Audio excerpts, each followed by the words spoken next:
35 miles north of Boston on Cape Ann lies Gloucester, the oldest and most famous fishing port in North America. Generations of brave and hardy fishermen have battled the Atlantic to put food on America's table. The city took immense pride in its fishing fleet. Bestsellers made into movies such as Captain's Courageous and The Perfect Storm have shown how the world has embraced the Gloucester fisherman. What you're about to see is the saga of a chain of events that has changed Gloucester's fishing industry forever and brought it to the brink of ruin. It's also a portrait of a people whose Yankee spirit is refusing to let that happen.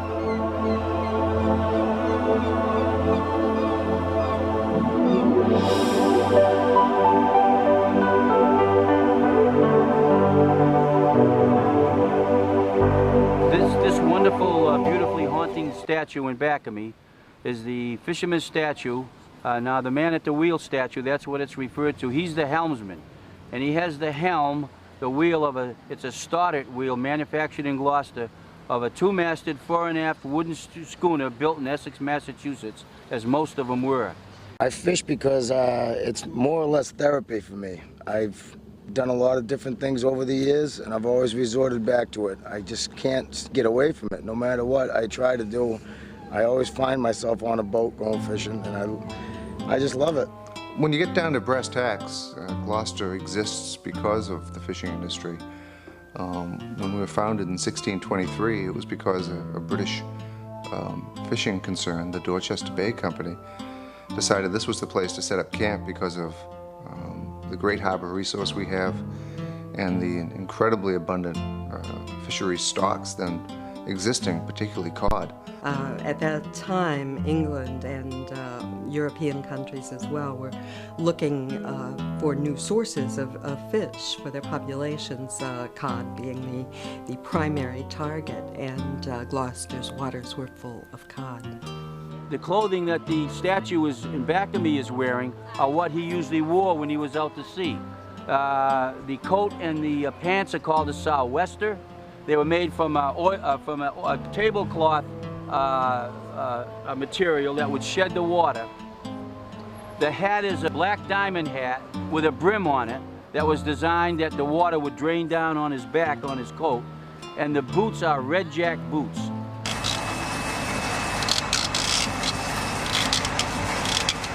You know, we had a lot of people from Canada come here, Halifax, you know, Nova Scotians, and then we had a big influx of the Italians and the Portuguese come to Gloucester that built it up. And as you look at movies such as Captain's Courageous, it tells the same program that I would tell, that, you know, many of us started out in schooners like the adventure that we have in Gloucester, and we're dory fishermen for years, and then we started with the purse seine, and then we started with the draggers and the gill nets, and that's predominantly where we've come from.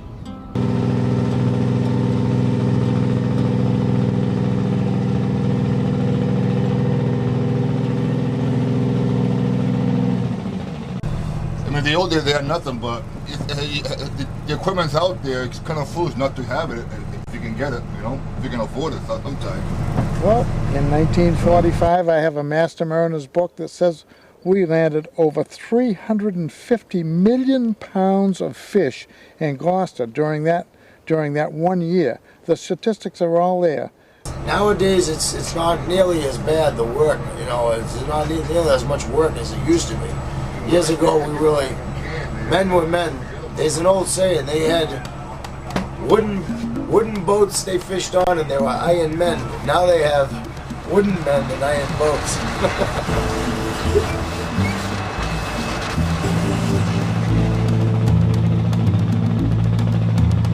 This is my livelihood, fishing. That's all I want to do. I don't want to do nothing else. If we're making 10 grand a year, that's all I'll still be doing, fishing. It was just unbelievable, you know, with the boats going in and out, and the fishermen, even the fishermen, when they came in and they spent their time down on Main Street and, you know, in front of the banks and things there after they had a few drinks. And Gloucester to me was really like a Wild West town. And the fishermen were rough and tough guys. They were good guys, but they were rough and tough.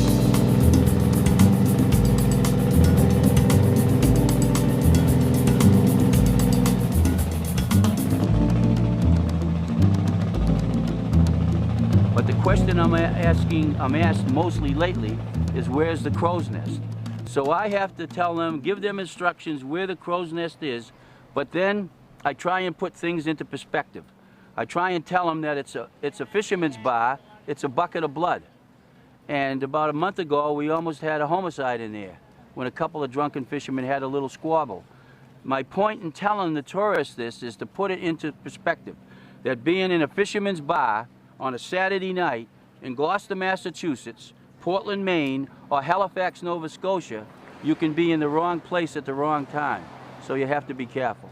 But fishermen are a rough lot. They have to be rough because they face the dangers of fishing every day of their lives. But they also love what they're doing. They had best and worst jobs in the Boston Herald the other day. 250 best and worst jobs. Fishermen was 250 the worst.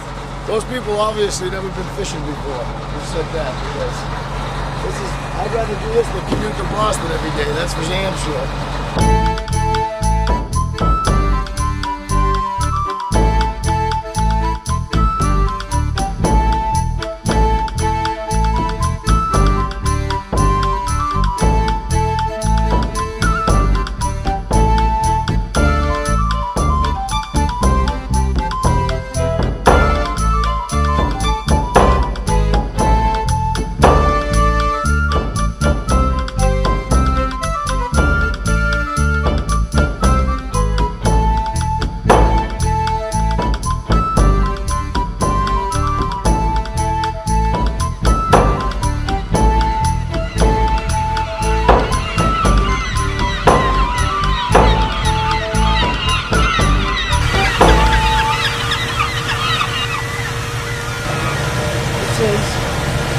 A New England Scholar. I'll show you how it's shucked. Cut the meat. And these, as you know, can be eaten raw. Good stuff. It's nice. No stress. No one's climbing no corporate ladders around here. The only ladder you're going to climb is to the mast. That's about it around here. So, there's no one trying to get ahead, and we just work together as a team and to achieve maximum efficiency basically on the deck, and it's great. That's what it's all about. Yeah, the gear always wears, so you always try to touch something to make it work 100% efficient. Things wear, things stretch, things shrink. It'd be great if you can have some kind of a gear. You just, as soon as you make it, as soon as you buy, you put it over and it stays the same until you lose it. That ain't the case. You're always trying to regulate it to make it work better all the time. These are the doors. They keep the wingspan of the front of the net open, so when it's towing through the bottom of the ocean, it's like a big funnel basically. These are in front of the funnel. It keeps it open. Hopefully we'll catch a lot of fish. Some of the weekend warriors, man, they think that the people of the ocean, they should be here in the middle of the winter to see how far they get. With the cold and the rough. Working on that big dig in Boston and commuting to work every day. To me, that's very hard. I don't know, these people think that fishing's hard. And they say, how do you go out there? And they see movies like The Perfect Storm. It doesn't really depict about what is actually really going on here, That was about a sword fishing boat. And this sword fishing is just a seasonal thing in Gloucester. This is year-round what we do here in this dragon business. Making all these laws, they should get rid of electronics. And just have the basic like the old days, a compass, an old sauna machine. You can't have no more color machine, just a paper machine. And maybe like an old Loran, just one Loran. Because the true fishermen will stay. Even though you give them electronics, the true fishermen will keep on doing it because they love it, it's their life. You'd be on deck sometimes for 32 to 48 hours at a time, just working, constantly working. Only going down below occasionally, just to have like a sandwich and a cup of coffee. It was just straight balls to the wall, busting your ass, And that's the kind of fishing Sal and I grew up in, and we're accustomed to it. Like we're old dogs, we've become the old timers in this business. It's weird. Kids nowadays, they just, a lot of them want a handout. This is hard work. You gotta obviously be accustomed to fishing. Not fishing, but accustomed to being on a boat, the rock and roll of it all. But I was born into this racket. I started when I was like 16 years old and just about finished high school because I wanted to fish all the time. I've been doing it ever since. I've had a lot of jobs along the way, working ashore, real jobs. Where it's very scary to me. I don't know. This isn't the real world. This is a fantasy world. It's nice out here. For my money, there's no better feeling in this world than coming around the Gloucester breakwater with a trip of fish in the fish hole. That is the greatest feeling in the world. You just work real hard. You've been out for a few days, maybe, whatever the situation is, but there's no better feeling than coming around that breakwater with a hole full of fish. That's it. That's living. Like winning the lottery, really. Nice trip of fish. Like winning the lottery. You know you're gonna get a nice check out of it, nice pay. And then when we're younger, now we're married, but when we're younger, you come in with a nice trip. I'm not married. And then we tie the boat up, and then of course you're gonna have a couple of drinks. And bada bing bang boom, before you know it, yeehaw. that was when you were younger though. Now those are some night. Oh yeah, furthermore. Now we tie up and go home. And furthermore, I wanted to add that I'm not married. I'm very single for all the ladies out there. As far as the movie The Perfect Storm went, they portrayed Gloucester in a great light and everything, and the movie was pretty good, but it's all speculation. No one knows what really happened to those guys. And I fished with Shafford for 1.5 years, 2 years on Sal's brother's boat, and I knew Billy Tyne real well too. He was a good friend, friends of mine, and those guys just put making money over their lives basically. And a lot of the times, you do that in this business, but there comes a time. There was no excuse for what happened there. You can get caught in gills and wind and everything, but you gotta respect the ocean, because if you don't, it'll swallow you up. And I've lost a couple of good friends of mine over the years out at sea. Now, the three dreaded terms in Gloucester are lost with all hands, astray, and half-mast high. Well, she was, Grandma McCarthy was in her boarding house on Duncan Street with her 5 children. And she received this telegram. And it just said that William McCarthy lost overboard September 27th. And that's all that the telegram stated. And that must have been quite a shock for her and the children. The squeaking of the swinging boom and the flapping of canvas gave way to the hum of the diesel engine. The dory became a part of history. But one thing remains the same. Brave Gloucester fishermen still perish. Over 10,000 have died since the first schooner set sail. Gloucester fishermen will always be lost at sea, but the fisherman of today has more to deal with than Mother Nature. There's a new challenge that must be faced, a controversy that resounds from Massachusetts to Washington, D.C., and has nearly forced the Gloucester fishermen out of business. Over the years, as the waters around New England began to become depleted, the government stepped in and tried to preserve the habitat for the future. The vast web of frequently confusing regulations that the federal and state governments have created over the years threatens to change 4 centuries of tradition. The question now is, can the fisherman's way of life endure? You asked me for a sea story. I'm going to give you probably the best sea story I could ever give you. When people come into this town and they say, where's the crow's nest? That's a good question. It's down the road a piece. You direct people the quickest way to get there. They're all coming to this town because they saw a movie when what they're not seeing and what this whole thing should have been about was the word spirit. If you've been in the industry long enough, and I fished, there isn't a port, anything that you could get at least a 60-footer in anywhere from the Rio Grande to the Canadian border. I've been in that port. I've met people. I've got their names in my Rolodex.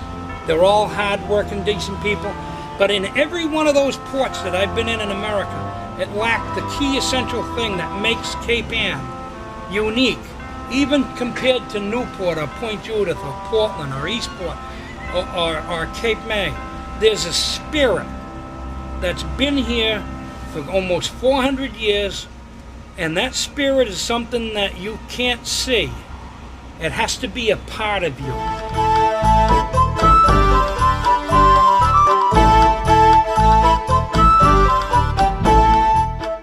Meat on that, ain't that a beautiful, nice white fish?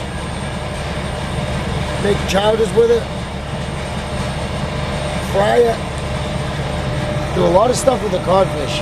The first time I went fishing, I got seasick. I was a little boy, I guess, my father's boat. The second night, I told my father I don't want to go. He grabbed me by the ear. You're going. The second day, flew up again. I don't want to go. Grabbed me by the ear. 4 days in a row. I got seasick until the fifth day, I think. Then I come out of it, you know. It was better. But 4 days in a row. Nice healthy breakfast this morning. Yeah. Ham and cheese omelet. Sticks to your ribs. I remember one time, right? The wintertime, father's boat. The wintertime, you couldn't find nobody. And that time it was my brother Jan, my brother Nino. And we'd take turns skipping school to help my father out in the wintertime. And back then, when you went to school, you used to call the house. Make sure that you're sick, that you ain't skipping. And every day we took turns. One day it was me, one day it was Jan, one day it was Nino, and then it was me again, like we alternated. And every day they would call in the house, and every day my mother used to say, yeah, he's sick. Probably the guys at the school would say, this family, every day somebody's sick. You know, help my father out every day, the wintertime.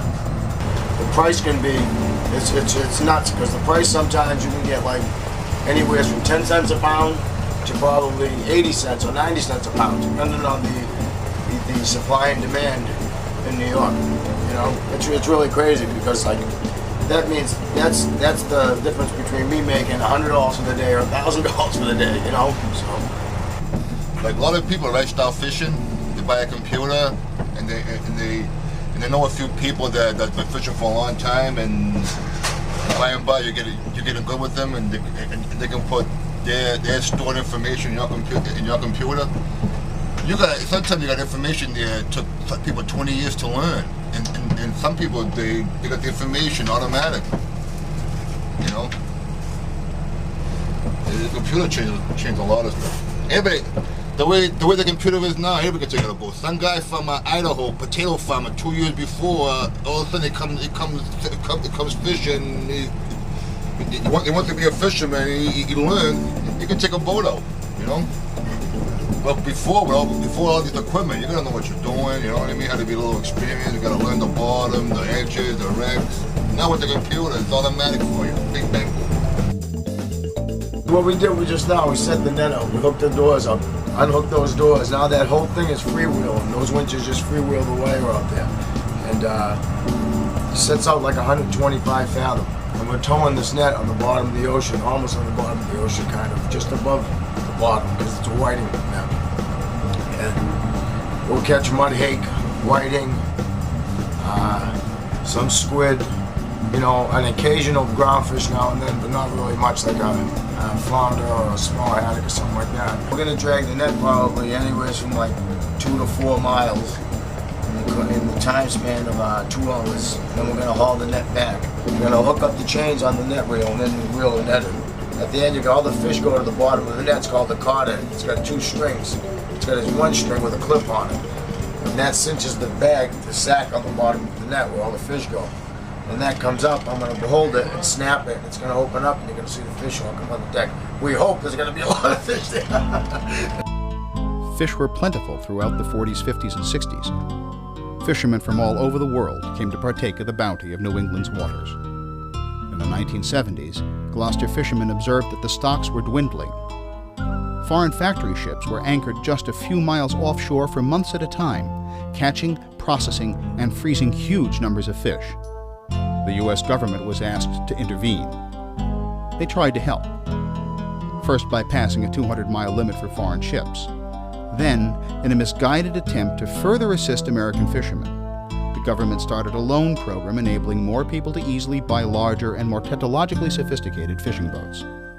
As more fish were caught, stocks dwindled drastically. The government passed more restrictions and more government agencies became involved. By the mid-'80s, the catch was so bad that fishermen were burning their boats for the insurance money just to survive. We are so mechanized now and so sophisticated. I just recently came back from Nova Scotia when I was in a pilot house of a modern fishing dragger, and the captain told me that if he came aboard that boat at midnight and pressed the button on his computer and the computer did not come on, he would not even leave the wharf. He would never start the engine to leave the wharf.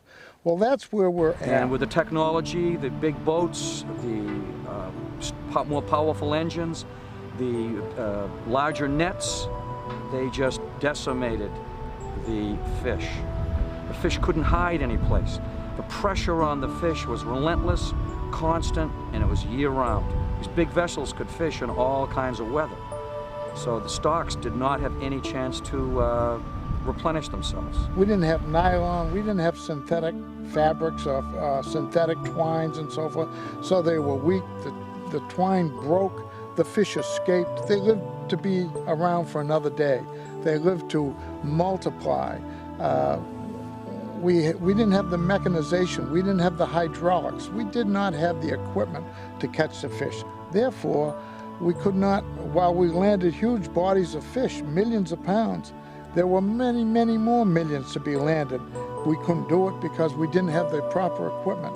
Now, today, we are so mechanized and so sophisticated in our techniques and our electronics that, you know, the fish just do not stand a chance. There are a whole lot of factors that come into play. I mean, when you think about it, we've become very efficient, probably too efficient, in our ability to be able to harvest fish. You know, the time was you didn't have elaborate fish finding devices by way of radar and sonar and all that high-tech stuff.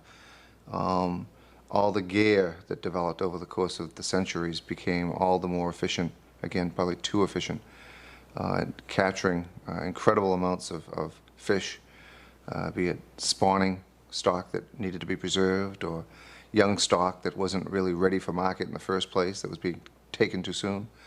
Back in the late 60s, early 70s, mid 70s, when a lot of us were fishing, we went to the federal government and we told them what was going on was wrong. It's a huge regional office. They employ probably over 100 people up there. And all these people, I call them bean counters, and I worked there. I worked there. I worked in the statistical branch for the National Marine Fisheries for 6 months. I couldn't stand it, but I stayed there for 6 months. I'll tell you, there's a lot going on up there that's a lot about nothing. And if you want my opinion, and you're asking for my opinion, I just think we have overkill in the regulation part of the business. And they're trying to achieve this through their micromanagement programs and press releases that have nothing to do with reality. And what we need to do is turn our focus on what our government's doing. And I want to repeat one more time. There's 1.2 bureaucrats per fisherman in this country. It was you versus the sea. And the bottom line now is, yeah, you still have that element, and you always will because of nature, but you also have the human element now. The human element is the regulations, is the regulatory environment that fishermen have to exist in. And that's the challenge now, and that's what's really changed the business. Yeah, it would take me a couple hours to go through all the regulations. Government restrictions have affected the industry tremendously. I mean, we've changed this whole industry. Like again, I'd say a man is not free to go and come when he wants. He must call in and call out. He only has limitations on the days he can fish. He also has limitations on the amount of fish he can bring in. There's quotas that he works on, a total allowable catch. There's trip limits. There's closed areas where he can't fish, and before was free range. Big changes in regulations have really changed the face of the fishing industry. You must have regulations. You must have conservation. but there are so many different ways. And one of the main things that must be solved with government regulations is the fact of throwing dead fish away. Basically throwing fish away, thousands of pounds, and that's part of the regulatory environment. That's part of the conservation. To go out and say, well, you can only catch 500 pounds of haddock on a trip, and when you haul back, you have 1,500 pounds in the net, and then you have to throw 1,000 pounds of perfectly good haddock overboard. To me, that doesn't make a lot of sense. I think it's a moral crime. It's a sin against nature. It's totally aberrant. It's a very, very wrong thing. We're fishing with a 6.5-inch square mesh right now. We will not catch a codfish under 23 or 24 inches long. We will not even see one. The number of codfish in the ocean now is phenomenal. And more often than not, we've all been caught. We've all been caught with too many codfish. So what do? Do you try to sneak them in, or do you throw them overboard and feed the crabs and the seagulls? Haddock and yellowtail are the other, and cod are known as the big three fish. And all these fish are regulated in state waters and federal waters. Monkfish, which have become targeted, you can see they're popular in restaurants. They're also regulated. It's like 11 inches just for the tail, which they bring in, has to be a minimum size, or 17 inches for the overall length of the fish. And that's what we check. We check fish sizes and see what kind of gear they're using.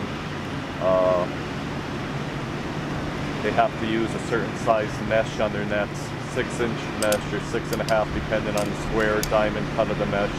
And that allows the juvenile fish to pass through the nets so they can harvest them in the next year or years after that. Gloucester, Massachusetts. This is how many agencies are busting our balls as I speak right now. We have the State Marine Patrol. They have a boat. We have the State Police. They have a boat. We have the Federal Wardens. They have a boat. We have the State Wardens. They got a boat. We have the Coast Guard. They got a shitload of boats. We've got the National Marine Fisheries has special investigators. Then they have fisheries inspectors.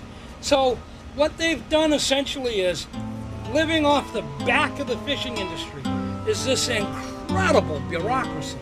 It's just mind-boggling. The billions of dollars that are feeding off the backs of a few. Very tough regulations for fishing. You got to go out now. You got to get permits for a different kind of fish. There's only X amount of days you can be out there, depending on the fishery. Coast areas that are constantly popping up, and that's it's basically to preserve the fish. Because if there's no regulation set out there, people are going to go out and just pretty much rape the sea, and then you figure 5-10 years there's not going to be anything. I think they have the misnomer that we are, people that want to rape the sea. No way. There's no fisherman in the world would ever want to catch the last sacred cod or the last haddock or any other species in the ocean. The inshore fleet now in Massachusetts and New Hampshire is pretty much getting driven out of business. Not for any lack of fish. We're being regulated right out of business. When you throw the net overboard, you know how much you catch. You don't know how much you catch. If you need 4,000, you catch 10,000, you threw 6,000 away anyway.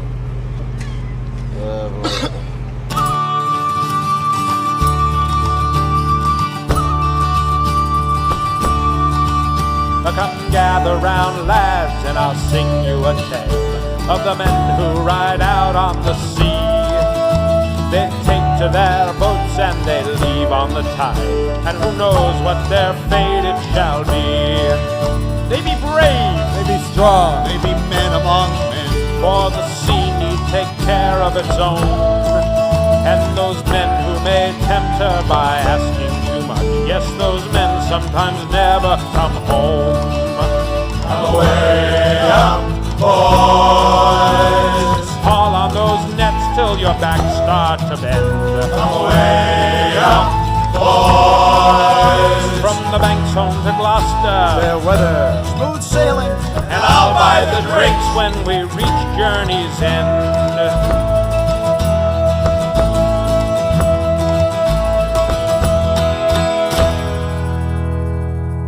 The measuring board. We have to put our smaller fish on here and measure them. I mean, the lines represent, you know, you have to put your nose here and the tail ends up over here. It's short, you gotta throw it back in. Probably everybody knows. I don't gotta tell nobody nothing, but sometimes we throw away more than what we save.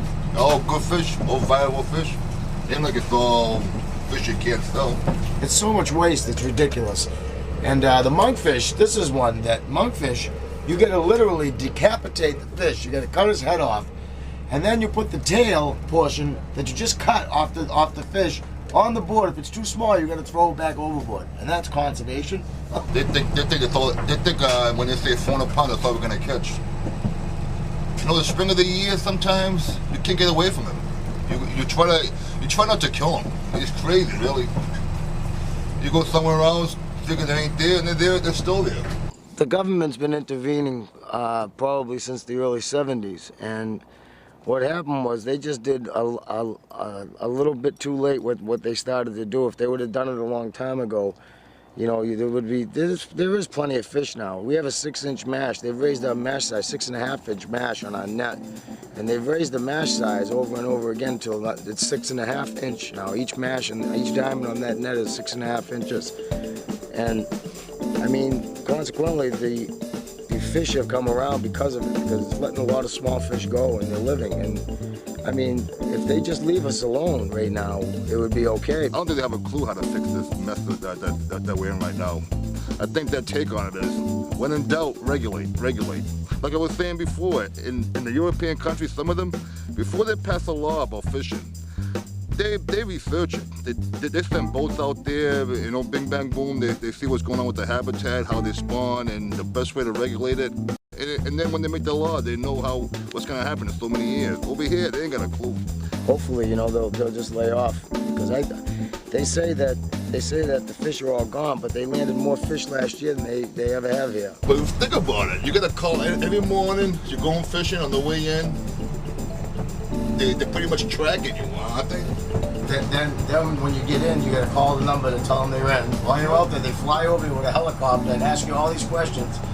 I mean, they treat us like common criminals, basically, you know? You know what the licenses is, you buy the boat with the license, but a lot of the times the boat is a junk, and you'll just buy the boat for the license, and then go get yourself into like another boat, right? And that's something that's more seaworthy and capable of fishing the way you want it, with bad weather and such. And a lot of these guys, these licenses, they were just common things years ago, but they don't give them out no more. Matter of fact, they bought the boat buyback the government had was to buy the licenses back. They didn't care. They scrapped the boats. They just wanted to eliminate the licenses. And I think, seriously, they're systematically trying to put us out of business. It's ridiculous. Going with the punches. Once in a while, you get hit in the face, you fall down, you gotta get up, and do something. Time passed. The government continued conducting studies and passing stricter sets of rules and regulations.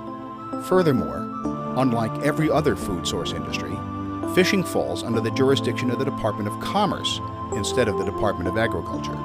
This prevents the fishermen from getting the same type of subsidies for not fishing that farmers get for not growing crops. It appeared to the city of Gloucester that government regulators were unfairly targeting their inshore fleet. Meetings were held which resulted in an unprecedented lawsuit being filed. If somebody was to look into the National Marine Fisheries, for example, the Beaglow Lab, you might find that they've studied the sex life of the American flounder 15 or 20 times. They've studied the sex life of the American lobster, the Pandora borealis, you know, the Latin term for shrimp. They've studied all the sex lives of all these things. And when all the money that's been provided to do those studies has done nothing more than to sustain a lab, you know, up in Maine, and that's only one lab of hundreds throughout the country. If we're going to be giving all these labs money to do research, then let's give them the money, put them on the boats, make them work, make them do the research and document it while they're with the fishermen so that it doesn't become disinformation. Government's got the clause in the government. It's everything to do with government. If they want to make a plan to make the fish come back, put a plan, not every other month change the law. You never know what's working.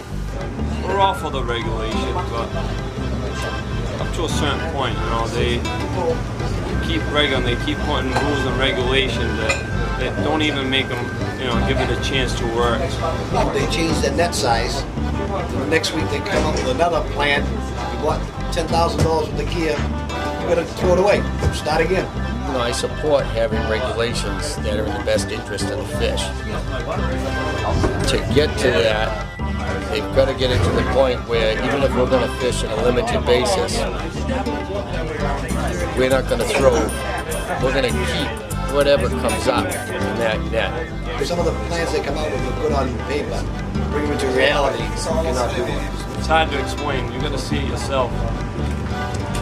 Take a fishing reel up. You catch a set of say 2,000 pounds of codfish and you're allowed 400 pounds, and you got to throw back 1,600 pounds. All nice big fish, you know, like markets and large. That's not a nice. It's not conservation. It's not a nice feeling. Once you catch them, they're already dead. So you can give them to poor people, put them in separate boxes, and give them to poor people. But no, you can't. You can just go through thousands of fish going overboard every year. We're starving in the world. We're throwing fish overboard. The farmers do it good. They bury it. They get paid for it. We throw it overboard. We don't. We go to jail. They won't give it to charity at all. The government says no. They're ready to throw it over. One guy came in. He was going to give it to charity. They fined him because he brought over the limit, and that was it. He got a big giant fine. My big concern is I think the trend is to squeeze small businessmen out. Now what that means for the people who consume fish, because those are the people I represent, is the consumers are going to lose access to my fish. I go out every day and come home. The fish I catch is 8 or 10 hours old. Now, if they do away with small businessmen like myself, the consumer is going to lose access to that 10 or 12 hour old fish. Now, do you eat fish? What kind of fish would you like to bring home to your family? Do you want fish that comes off a boat that's been out for 10 or 12 hours? Or do you want fish off a boat that's 10 to 12 days old when you get it? It gets tougher and tougher. The economy gets higher and higher. But the fish prices are still the same. The other day, we sold redfish for 7 cents a pound. And we got to give 7 cents to the store to take them out. We didn't even get paid for the ice that we put on the fish. It's like we're being managed. New England's being managed from Alaska. We're being managed out of Washington. From people that can't tell a flounder from a halibut. And this is why we're in such a dilemma today in New England in the fishery. And yet the problem ultimately comes down to, in recent years, a regulatory scheme meant to come on after the passage of the 200-mile limit that really hasn't worked. It's quirky, it's haphazard, it's not a comprehensive whole. When the possibility of a good regulatory measure has occurred, the regulators don't have the patience to see it through. We try things and we find out things that work and things that don't work. Sometimes you know what you want to do and you just can't figure out how to get there.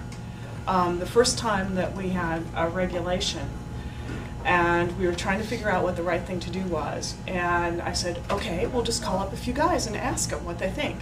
And they said, no. We're in the rulemaking process, and under the Administrative Procedures Act, it's a violation if you're in a closed comment period and you can't talk to people about it.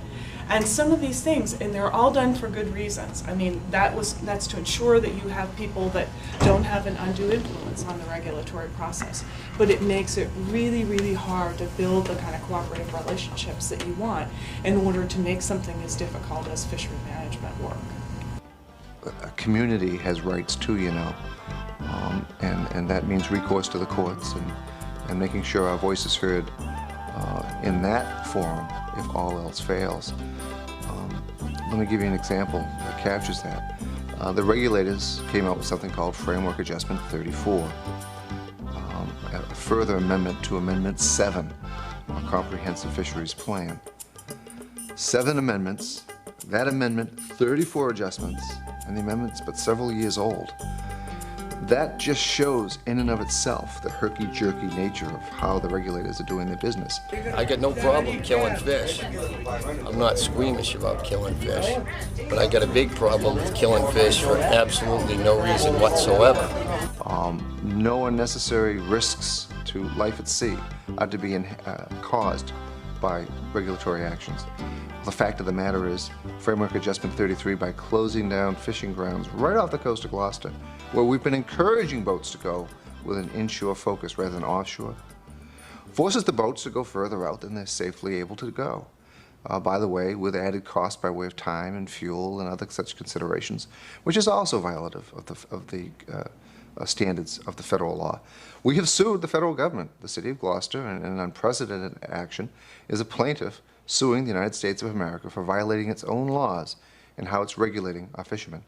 What the regulators have done is wrong, and in the final analysis, if our vigorous advocacy as a community, not just a mayor, but as a community of spokespeople, can't do the job, and if reason can't prevail, and by the way, we went to Washington and talked to the Secretary of Commerce, like we're talking now, and even that did not prevail.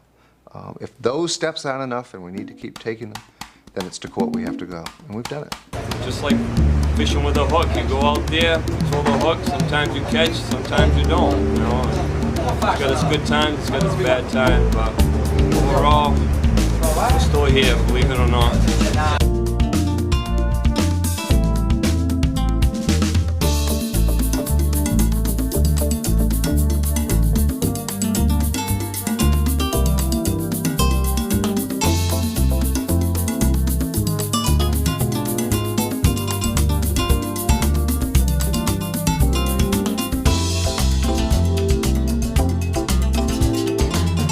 This is the best part of fishing right here. It's coming home, man. There's no good like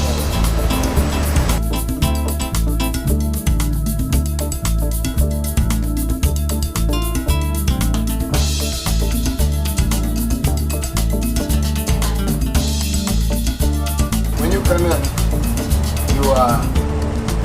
you unload at the fish auction, and what they do is they put it in different containers, like cartons with ice on the bottom, ice on top, and they ship it to New York. 75, 76 grades and 6, 87, 8 Louis, 78, 9 grades and 80. 1 if you want Louis, 81, 1, 82 grades and 83 Eddie, 83, 84 grades and 84, 85 Eddie, 85, 86 grades and 86, 87 Eddie, 87, 88 grades and 88, 89, 9, $90 grades and 91, 91, 92. 93, 94, 95, 96, then the bottom grades.